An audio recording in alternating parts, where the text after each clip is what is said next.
O Senhor esteja convosco. Ele está no meio de nós. Proclamação do Evangelho de nosso Senhor Jesus Cristo, escrito por São Lucas. Glória a vós, Senhor.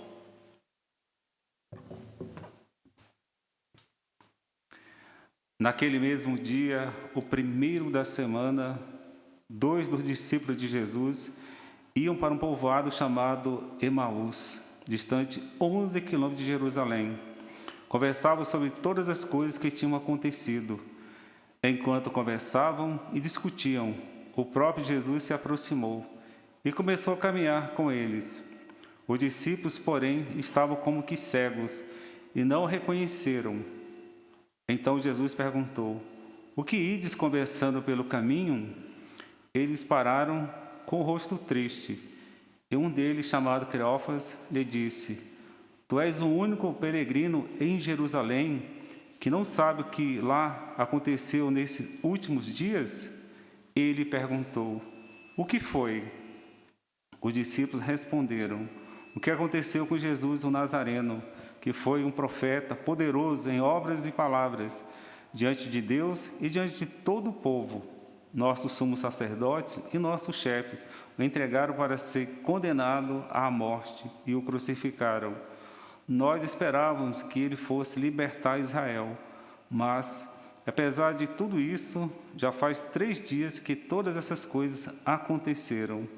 É verdade que algumas mulheres do nosso grupo nos deram um susto. Elas foram de madrugada ao túmulo e não encontraram o corpo dele. Então voltaram dizendo que tinham visto anjos e que estes afirmaram que Jesus está vivo. Alguns dos nossos foram ao túmulo e encontraram as coisas como as mulheres tinham dito. A ele, porém, ninguém viu." Então Jesus lhes disse: "Como sois sem inteligência e lentos para crer em tudo o que os profetas falaram. Será que o Cristo não devia sofrer tudo isso para entrar na sua glória?" E começando por Moisés, passando pelos profetas, explicava aos discípulos todas as passagens da Escritura que falavam a respeito dele. Quando chegaram perto do povoado para onde iam, Jesus fez de conta que ia mais adiante. Eles, porém, insistiram com Jesus, dizendo: "Fica conosco, pois já é tarde e a noite vem chegando." Jesus entrou para ficar com eles. Quando se sentou à mesa com eles, tomou o pão, abençoou, partiu e lhes distribuía. Nisso os olhos dos discípulos se abriram. Eles reconheceram Jesus. Jesus, porém, desapareceu da frente deles. Então um disse ao outro: "Não estava ardendo o nosso coração quando ele nos falava pelo caminho e nos explicava as Escrituras?" Naquela mesma hora, eles se levantaram e voltaram para Jerusalém, onde encontraram os 11, reunidos com os outros. E esses confirmaram: realmente o Senhor ressuscitou e apareceu a Simão. Então os dois contaram o que tinha acontecido no caminho e como tinham reconhecido Jesus ao partir o pão. Palavra da salvação. Glória a vós, Senhor.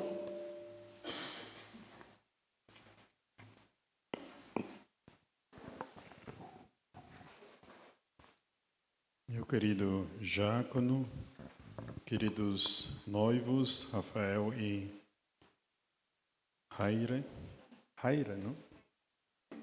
Isso. Os familiares que estão aqui hoje, os seus pais, não? Parentes e amigos. Hoje estamos celebrando esse sacramento do matrimônio.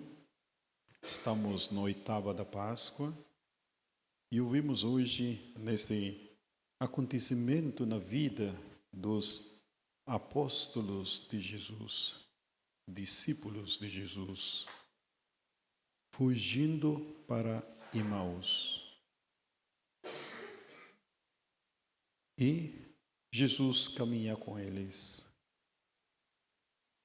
O medo de encarar a vida, pensava que o mestre se foi. E nos anuncia a ressurreição, a Páscoa do Senhor.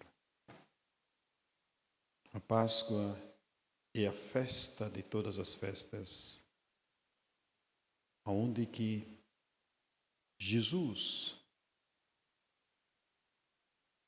vai oferecer o seu corpo e seu sangue, sinal desse encontro conosco, em especial para vocês, queridos noivos, que hoje assumem esse compromisso de uma doação de vida e amor, o ágape, aonde que Jesus Cristo oferece para a sua igreja. Cristo vos dá essa graça hoje, queridos noivos, que vocês possam cada dia crescer na fé. Não tenhais medo.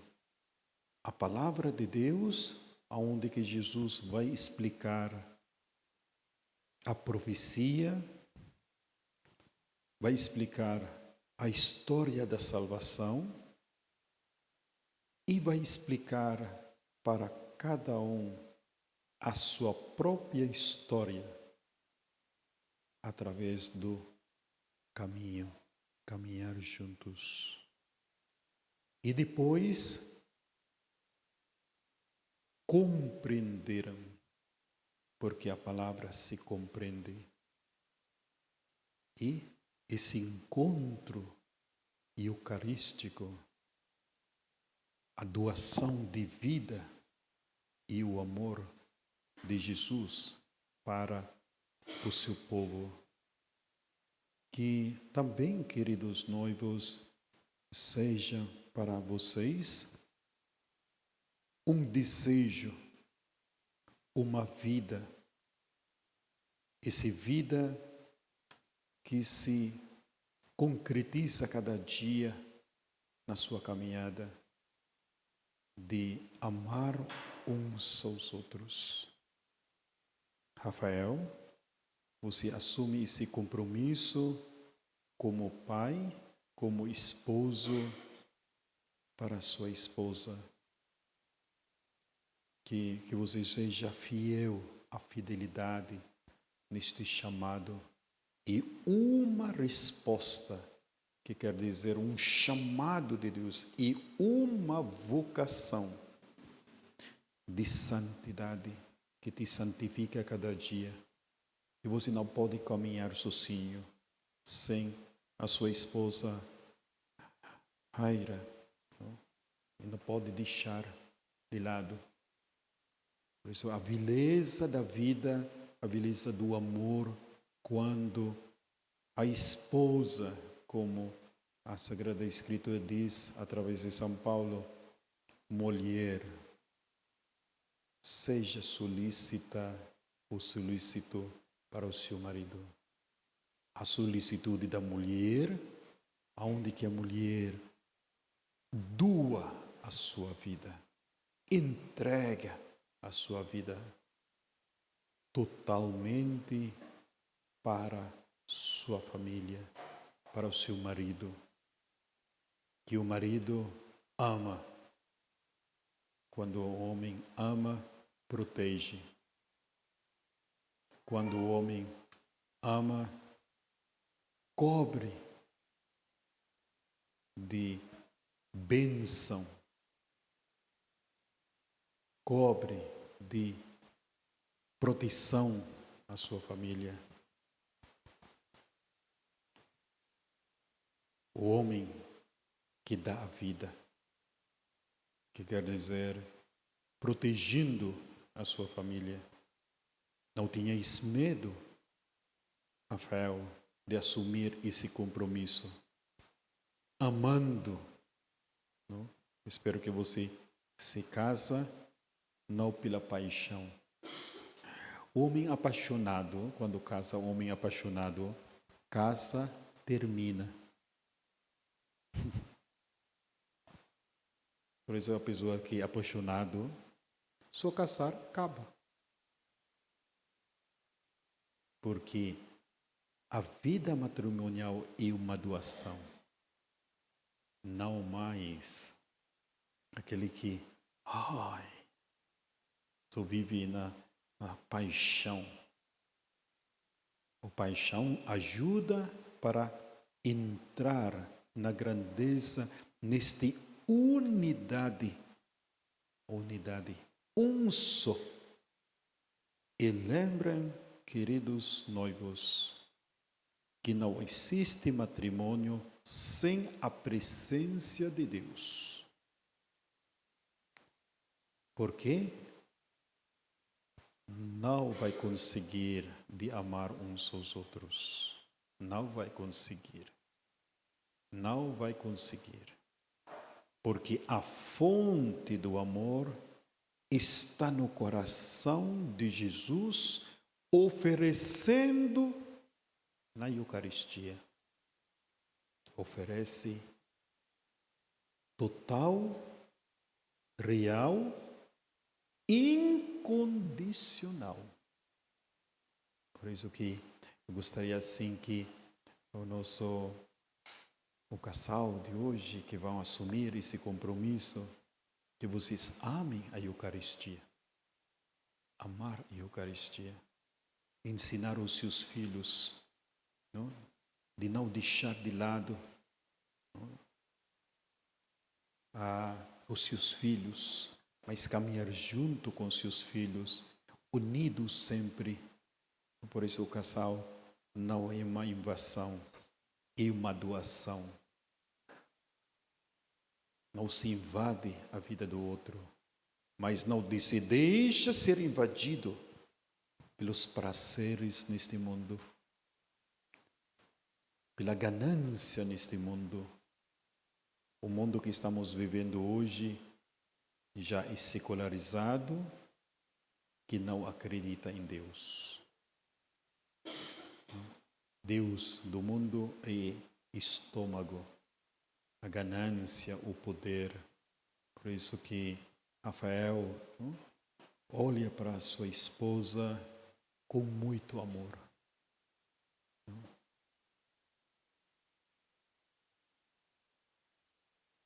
Aira olha para seu marido,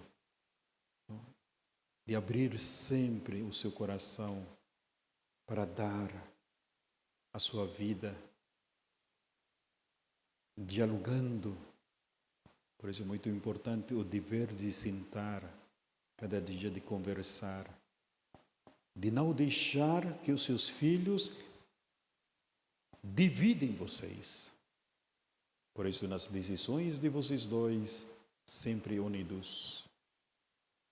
A decisão da mulher, a mesma decisão do homem. Se na divergência,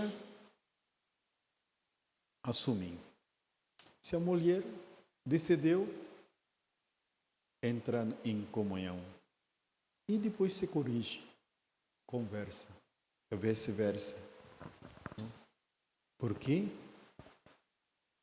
não há erro quando há estar em comunhão. Por isso que se um dia seu marido ou sua esposa vai dizer que a janela será colocado contrária,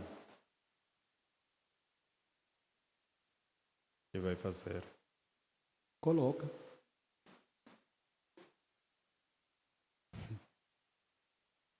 Coloca. Qual é o problema? Ela quer contrária? Coloca. Ninguém vai morrer se a janela é contrária, não é? Ninguém vai morrer. E agora, convida todos os seus amigos e convida o padre, porque eu vou criticar. Ele vai trocar logo. Ele vai colocar logo para embaixo, entendeu? Mas na diversidade não cria, sabe? Eu quero dizer assim, não criar nessa diversidade descomunhão. Não, isso contra a vontade de Deus. Isso contra a vontade de Deus. Porque a beleza do amor, quando o homem compreende a sua esposa e quando a mulher compreende o seu marido. E para compreender uns aos outros, você tem que deixar ser compreendido. Que você é assim. Por isso tem que conhecer uns aos outros. A palavra assim de conhecer, namorar. Namorar. Porque o matrimônio é um namoro até a morte. Não tem volta. Não tem volta. Um namoro. Tempo de namoro e para conhecer uns aos outros. Quanto na vida matrimonial vai ser um namoro que não tem mais volta. Você tem que doar a sua vida. Vai entregar a sua vida. Você vai compreender. Por isso, conhecendo uns aos outros. Que a família também, os pais, que vos ajudem, que eles crescem na fé. E quando os seus filhos, o vovô e vovó, deixa eles crescer. Deixa eles cuidar. Cuidar. Deixa os pais cuidem os seus filhos. Difícil, dificuldade terás. Resolvem. Vocês têm que resolver. Não e papai e mamãe que vai resolver a vida matrimonial de vocês. Quando a diversidade unem os dois. Não machucar uns aos outros. Não machucar. O homem não machuca a sua esposa quando ama. Não fala mal uns aos outros. Mas protege de bênção e a graça do Senhor. Como Jesus Cristo, amando a sua igreja, explica para os seus discípulos, explicando a Sagrada Escritura, que quer dizer o projeto de Deus na vida, de caminhar na santidade. Por isso que os discípulos vai unir na fração do pão e ver Jesus, eles vão voltar. Por isso é importante a Eucaristia, o ágape, esse encontro. E lembramos, queridos noivos, os 3 altares, os 3 altares que vocês devem consagrar cada dia, esses 3 altares. O altar, aonde que a família senta para comer, almoçar, jantar, tomar café de manhã, que o Pai dirige uma palavra de benção cada dia. Que vocês já têm que criar, sentou na mesa, celular, desligado. Porque esse momento é sagrado. Infelizmente, hoje as famílias não faz. E muitas vezes o primeiro, porque o papai está com trabalho, correndo, com celulares. Desliga, porque você não vai resolver. Não vai resolver. Resolve a vida em comunhão com Deus e com a sua família. E o altar nupcial, que é o quarto de vocês, a cama de vocês, que seja sagrado. Que os seus filhos, até seus filhos, não devem dormir neste altar matrimonial. Tem que colocar eles no lugar. Não pode que eles lá vai pular. Hoje eu vou dormir com mamãe e papai. De jeito nenhum. O certo deveria aqui. Esse é sagrado. É sagrado. E o altar que celebramos a Eucaristia. Que vocês no domingo, no dia da semana, que vocês se reúnem para se alimentar com o pão do céu, a vida eterna, não? Na Eucaristia. Que essa palavra vos ajude, não? Que vos sustente cada dia, que gravem dentro do seu coração. Gravar.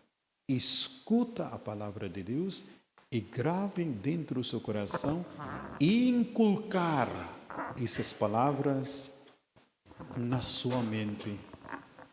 Inculcar que essa palavra te leva para a vida eterna. Louvado seja o nosso Senhor Jesus Cristo. Para